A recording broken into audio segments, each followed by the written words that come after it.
Hello, and welcome to this week's Twisted Teaching Tip.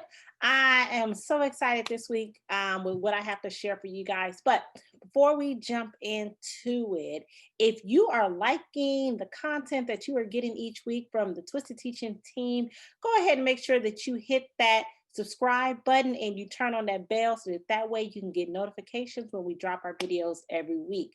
I am playing around with the background feature of Zoom, and I am loving it. So tell me, what do you guys think about my new background in the comments?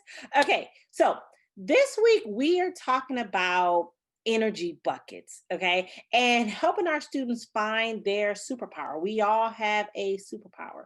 One of my superpowers is being creative. I am a visionary, I am very innovative, and when I get an idea in my mind, I really know how to execute that plan from start to finish, right?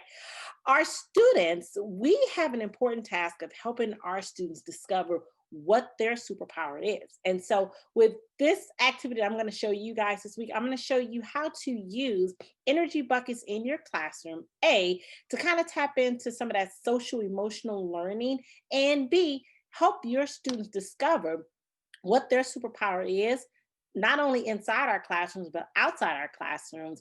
And then taking this information about our students and their superpowers and using it to transform our instruction, because that's what twisted teaching is all about.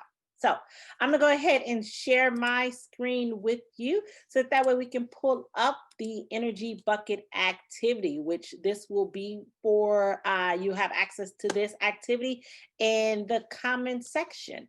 So with this activity, it's really simple and it's a really fun activity. You can do this activity one time, or you can continuously do this activity throughout the school year.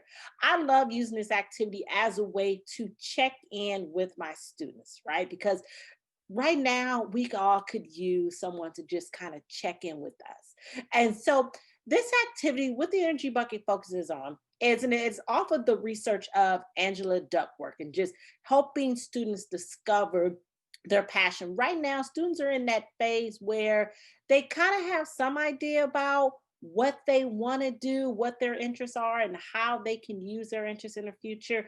And then a lot of our students, they don't know. And so they're kind of in that romance phase where they're playing around with so many different things. And it's up to us to kind of help them discover those interests and how they can utilize those interests. Okay. And so, what I do with the energy bucket activities, I have my students sit and reflect over the past 2 weeks. And in their energy buckets, I want them to fill up the first energy bucket, which is the release energy bucket, with everything that left them feeling fluid, natural, inspired, and just in their flow over the past 2 weeks. You can cap it at 5 to 7, but if they want to fill up the entire energy bucket, let them go for it. Then I want them to think about what were some of the things that most drained them or depleted their energy level. Okay.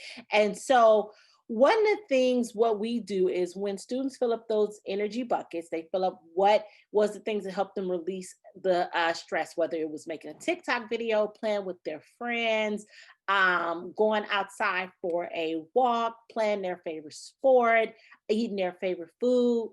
Let's put that there.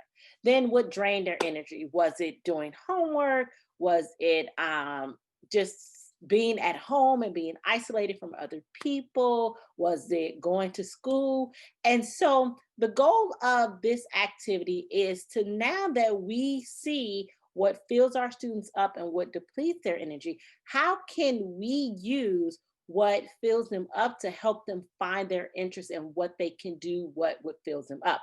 Again, this is also a great way to check in with our students. So, for example, if students say, okay, well, I'd like really get excited making TikTok videos, and I really like to collaborate with my friends making these TikTok videos, then looking at what helps them to release positive energy, how can we now shift that in our classroom, or how can we help them utilize that skill outside of our classroom? I mean, because you guys think that, like, some of us, we just think like with TikTok videos of them just having fun with TikTok, but there's so much that kind of goes into the TikTok videos, from the editing to just knowing how to work the app in itself, bringing other people in it. If they are doing one of those complicated dances like the Renegade or something, it takes a lot of skill to memorize those routines, to memorize that routine and then execute it well.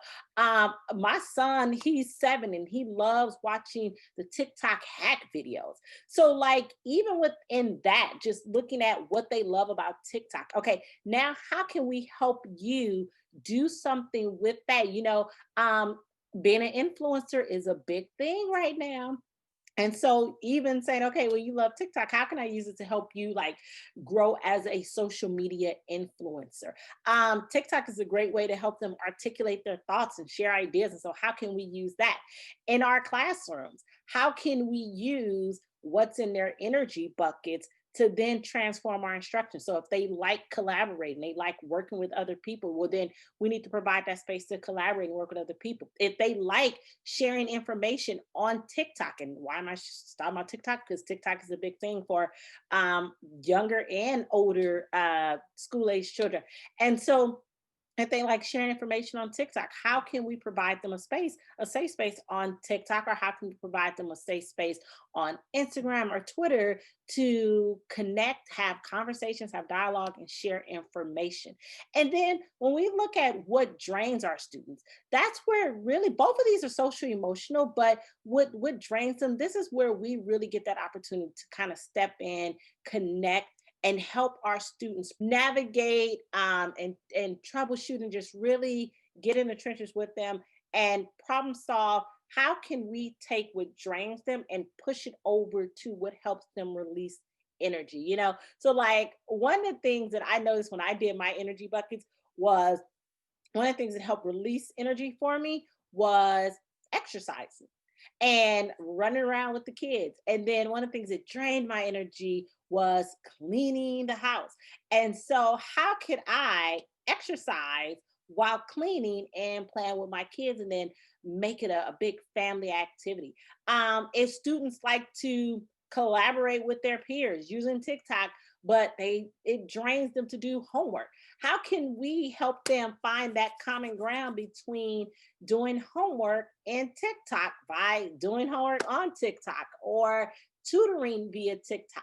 So, this is just the twisted teaching tip that I have for you guys. I hope that this is something that you can use in your classroom with your students to find out what fills their buckets up and what drains them, and how can we use these energy buckets to help them find out what they are interested in and how they can take that interest and turn it into their superpower, because we all have those superpowers and we all have the ability to transform the world.